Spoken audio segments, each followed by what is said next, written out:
A single night that forced every major power to reconsider what they thought they knew. What this force did last night crossed a line that Western defense planners had privately hoped would hold, at least through the end of this year, at least through the next round of negotiations, at least long enough to buy time for a diplomatic off-ramp. And when that line broke, the defending side did not hesitate. They responded with speed, precision, and a level of coordinated force that few expected them to still possess.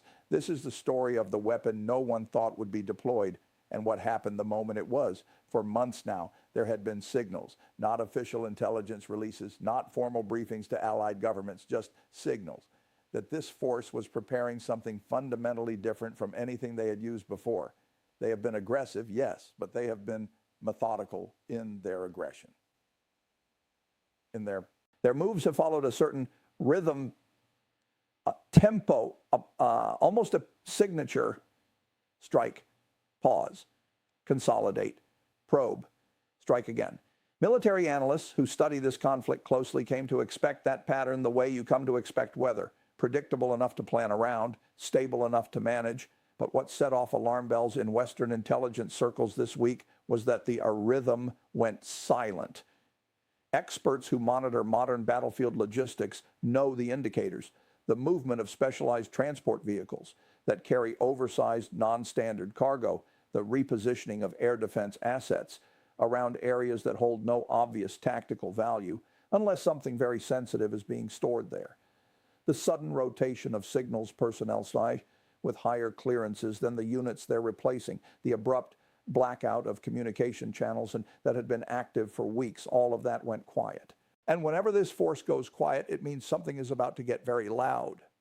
Early Thursday morning, Allied surveillance assets detected what defense sources described as a full activation sequence. The kind of electromagnetic signature, heat bloom, and pre-launch positioning that had not been observed together since classified war game simulations years ago. These are the kinds of deployments that this force only initiates when they are signaling something very specific: a strategic ultimatum, a capability demonstration, or an actual combat employment. Observers didn't know which category this fell into, or whether, terrifyingly, it fell into all three at once. What they did know was that a weapon system that had existed until now only in test footage, intelligence reports, and the anxious footnotes of think tank white papers, a system that most Western analysts believed was at least 18 months from battlefield readiness, had just appeared in an active combat zone.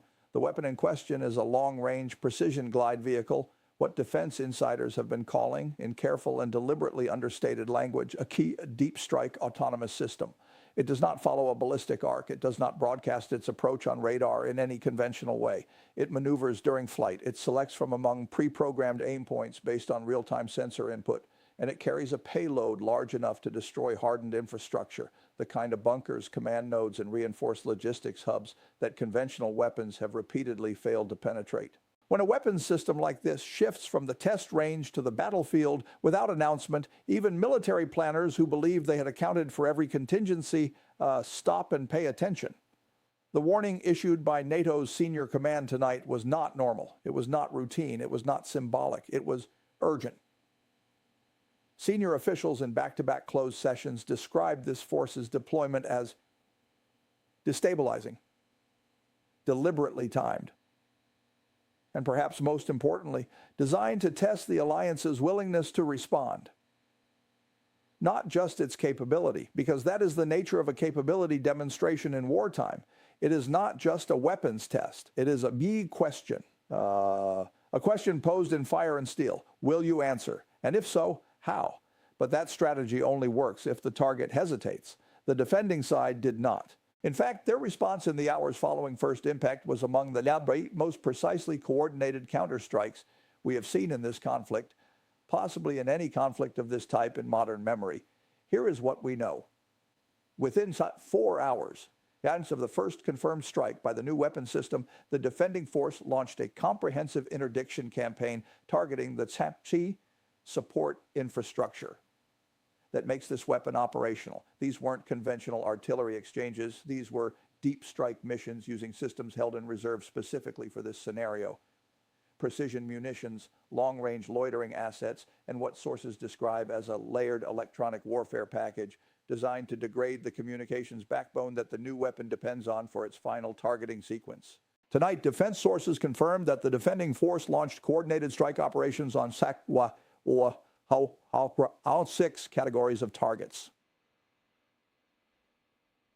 All of them connected not to the weapon itself, but to the network that makes it function.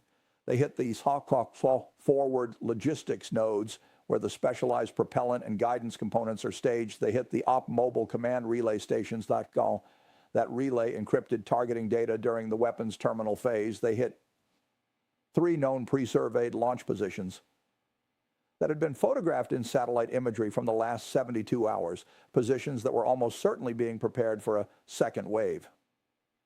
In other words, the defending force did not strike the weapon. They struck everything around the weapon. The circulatory system, the nervous system, the supply chain that keeps it breathing. This is what made the NATO warning so strategically significant. This weapon's deployment wasn't just symbolic, it was actionable. It represented the kind of shift that, if left unanswered and unreinforced, could tip the battlefield's technological balance in a direction that would take years to correct. And the defending force, understanding that fully, responded with force, not recklessly, not impulsively, but strategically. They didn't target population centers. They didn't strike indiscriminately into rear areas. They didn't attempt a dramatic decapitation strike that would have escalated the conflict into entirely new territory. They hit the support architecture. They hit the logistics chain. They hit the enablers. That discipline, that precision of intent is itself a message. And here's where the story becomes even more strategically significant. Intelligence analysts now believe that this force's decision to deploy the new weapon system at this moment, at this specific stage of the conflict, was not driven by battlefield necessity. It was driven by political necessity. The deployment was designed to foretest the resolve of the defending coalition at a moment when that coalition has been showing for the first time genuine signs of internal tension, disagreements over aid packages, delays in delivery timelines, public fatigue in several key member states. They wanted to see whether the coalition would fracture under the pressure of a genuine escalation. But instead, the opposite happened. The defending coalition didn't fracture, it tightened. Allied defense ministers issued a joint statement within 6 hours. Intelligence sharing was accelerated within the same window, and 2 nations that had been withholding specific long-range capabilities from the defending force announced immediate authorization for their transfer. You don't get that kind of rapid coalition coherence easily. But today, one well-timed and deeply provocative deployment produced exactly that. Senior analysts speaking to defense media under the condition of anonymity described this force's move as a calculated miscalculation. A paradox that makes perfect sense when you understand the internal pressures driving the decision-making. They calculated correctly that the weapon would cause alarm. They miscalculated critically that the alarm would cause paralysis. The defending force proved today that it remains both always adaptable and disciplined. Their response operations were not only technically sophisticated, they were politically calibrated. So precisely that allied governments were briefed on the plan before the first strike was launched. That transparency matters. It shows that the defending force is not operating from desperation. It shows that they are not simply reacting. They are coordinating. They are leading the alliance rather than waiting for the alliance to lead them. As reports continued coming in throughout the evening, we learned more about the full scope of the defending force's response. Air assets. Carried out 16 confirmed precision strike sorties over a 4-hour window, forcing the suspension of all logistics movement in a 60-kilometer supply corridor that had been active every day for the past 3 months. Show our ground-based long-range systems targeted a hardened facility that had been upgraded and expanded north in the last 2 months, a facility which analysts now believe was being prepared specifically to support the new weapon's sustained operational use. Electronic warfare units operating from dispersed mobile platforms reportedly severed the encrypted uplink cycle used by the weapon's autonomous targeting module, effectively blinding it for any follow-on strikes. This wasn't just a counterattack. This wasn't just a show of force. This was network warfare. This was the systematic dismantling of a capability before that capability could be consolidated. And that kind of comprehensive multi-domain response is the one thing this aggressor has consistently struggled to counter since the earliest phases of this conflict. For every technological advance they have introduced, the defending force has countered with something that raises the cost to an unsustainable level. The pattern is holding, but the stakes tonight are higher than they have ever been. Remember, this force once believed that the sheer shock of the weapon's appearance would freeze the battlefield response. They thought that a technological surprise would translate directly into operational advantage. They thought that no coalition could coordinate fast enough to neutralize a capability this new, this fast, and this unexpected, but tonight the exact opposite is unfolding. The surprise was absorbed. The coalition accelerated rather than hesitated. And the weapon, for all its sophistication, is now operating in a degraded support environment that will significantly limit what it can actually do in the days ahead. This has happened before in this conflict. Every time a new capability has been introduced with the expectation that it would break the defending force's will, that will has instead calcified. History in this war does not reward the side that bets on shock alone. It rewards the side that sustains.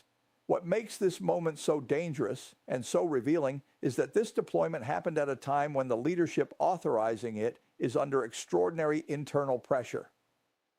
Military hardliners want a decisive battlefield breakthrough before winter. The economic bloc wants relief from the sanctions architecture that is compressing every major industrial sector. The nationalist political factions want a visible demonstration of strength to shore up domestic support ahead of a critical internal vote. And the security services want authorization to escalate in ways that the political leadership has until now resisted. This leadership is balancing all of these demands simultaneously while managing an economy under siege, a military sustaining losses it did not project, and a diplomatic isolation more complete than any its modern history has produced. And when leaders in that position make sudden escalatory moves, they are rarely doing it from a position of strength. They are doing it from pressure. They are doing it from hasha, vulnerability. They are making the move that silences the loudest voices in the room, even if it is not the move that makes the most strategic sense. That is a dangerous way to run a war, and it is the context in which last night's deployment must be understood. NATO's formal statement, now distributed to all 32 member governments, was designed to signal something that alliance communiques do not usually signal this directly, that the alliance will not permit this weapons use to become normalized. Senior officials said plainly that this force's deployment was inconsistent with any legitimate defensive rationale, and that it constituted a deliberate attempt to alter the conflict's technological threshold. That is diplomatic language, and we know exactly what you're doing, we know why you're doing it, and we are formally telling you that it will not work. You do not usually hear that tone from NATO collective statements unless the situation has crossed a threshold that the alliance has been carefully avoiding. Tonight, that threshold was crossed, and the alliance's response, coordinated, swift, and unmistakably unified, was intended to demonstrate that the threshold has a guardian. Meanwhile, the defending nation's commander-in-chief addressed the nation in a late-night broadcast that was, by every measure, one of the most direct and unflinching communications of this entire conflict. He said they deployed what they believed we could not answer. Tonight we answered. He said this weapon was meant to frighten us. What it has done instead is remind us and remind our allies of exactly what we are defending against. And he said we did not strike blindly. We struck precisely, because precision is not only a military virtue, it is a moral one. These are not rhetorical flourishes. These are statements from a leader who understands with absolute clarity just how high the stakes have become, and who has chosen in this moment to communicate resolve rather than alarm. That choice itself is strategically significant. Here is what makes the situation even more complex. Last night's deployment was not isolated. Along with the primary strike by the new weapon system, drone swarms conducted simultaneous harassment operations along 3 separate sectors of the front line, forcing defensive repositioning that stretched response resources thin. Cyber operations targeted the energy distribution network of a major city behind the front line, causing rolling blackouts across 6 districts. Artillery units dramatically increased barrage tempo, targeting supply roads that the defending force uses to move ammunition forward. All of this happened within the same 6-hour window. When multiple operational domains are activated simultaneously, kinetic, cyber, drone, and artillery, it is not coincidence. It is orchestration. And orchestration at this scale tells analysts something important. This was not improvised. This was planned weeks in advance, so coordinated at the highest command levels and timed to maximize the psychological impact alongside the physical one. The weapon was the headline. But the campaign was the story. Senior analysts are now considering several interpretations of what comes next. One is that this force is preparing, a concentrated offensive push, timed to coincide with the political pressure window before the coalition's next major resupply package arrives, attempting to gain maximum ground before the defending force's material advantage is refreshed. Another is that the deployment was a negotiating maneuver, an attempt to introduce a new variable into what have been stalled diplomatic back channels, demonstrating that escalation remains available as a tool if the current stalemate continues. A third possibility, the one that is keeping officials up tonight, is that this force is attempting to establish a new baseline for what is considered acceptable escalation, a slow normalization process through which each successive introduction of a more dangerous capability becomes slightly less shocking than the last. But today, the defending force took that third option off the table. They did not delay their response pending alliance consensus. They did not issue warnings and wait for compliance. They did not calibrate their reaction downward out of fear of provoking further escalation. They responded at scale with precision and with full alliance backing, making clear that the normalization process will find no purchase here. What we are watching now is, at its core, a test of institutional durability. This aggressor wants to see whether sustained pressure, technological, psychological, economic, will eventually produce a coalition that negotiates from exhaustion rather than from position. The defending force wants to demonstrate that exhaustion is not a factor they are willing to introduce into their strategic calculus. NATO wants to prevent the emergence of a precedent in which advanced autonomous weapon systems can be deployed in active conflict without triggering a meaningful response from democratic alliances.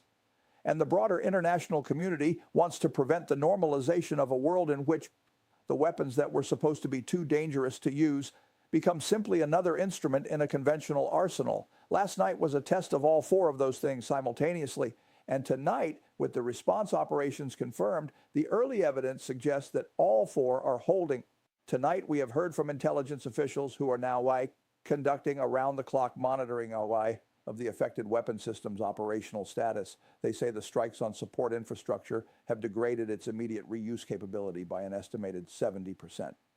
They say the PODOM electronic warfare package, deployed by the defending force, has introduced persistent targeting uncertainty that will require significant recalibration before the system can be reliably employed again. And they say this force's decision to deploy the weapon at this stage of the conflict is likely part of a broader pressure campaign designed to force a negotiated pause before the spring operational window opens, a window that, based on current trajectory, strongly favors the defending side. But the defending force is not negotiating from a position of alarm. In fact, the defending force is demonstrating, through its actions tonight, a confidence in its own resilience that was not universally assumed even 6 months ago. Their response, coordinated, proportionate, and strategically targeted, sent a message to the aggressor that the introduction of new weapons would not produce the intended psychological effect.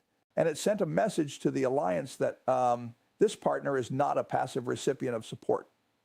It is an active, capable, and strategically coherent actor that can be trusted with the tools it is asking for. As the night continues, we expect more details to emerge about the full scope of what this force hoped to achieve with last night's deployment. But what we already know is that the defending coalition's response was timely in a way that matters enormously. It denied the aggressor the pause it needed to consolidate the weapon's operational presence on the battlefield. It signaled to domestic populations on both sides that a technological escalation has a cost, and it demonstrated to every nation currently watching this conflict every government calculating whether the alliance's commitments are real, that the commitments are real. What happens next will depend in large part on what decision-making emerges from the pressure chamber that this leadership is operating within. If they absorb the response, recalibrate, and pull back from further deployment of the new system, this moment will be remembered as a successful act of deterrence in real time. Rare, difficult, and enormously consequential. If they escalate further, the defending force and its allies have already demonstrated tonight that while they are positioned, ready, and willing to respond. They have shown they are not frozen. They have shown they are not fragile. They have shown they are ready to respond at scale, with precision, and without hesitation. And tonight, for the first time in months, this aggressor appears to be recalculating. The command networks are quieter than they were 24 hours ago. The forward logistics lines that were humming with activity last week have slowed too quiet. And when this force goes quiet after a failed escalation, it means they are choosing their next move very carefully. Because tonight they learned something that this conflict has tried to teach them before, and that they have, until now, refused to fully absorb. Technological surprise does not equal strategic advantage. Yep. Coalition unity does not break under shock alone. And the defenders of this territory will match every escalation with a response that makes the cost of the next one higher than the last. This story is far from over. The weapon has appeared on the battlefield. The response has been delivered, and the world is watching to see what comes next. But tonight, one thing is clear. The line was crossed, and it was answered. The weapon was deployed, and it was degraded. And the alliance that was supposed to fracture stood firmer tonight than it has at any point in this conflict. We will be here, watching every development, tracking every signal, analyzing every move as the next phase of this story unfolds.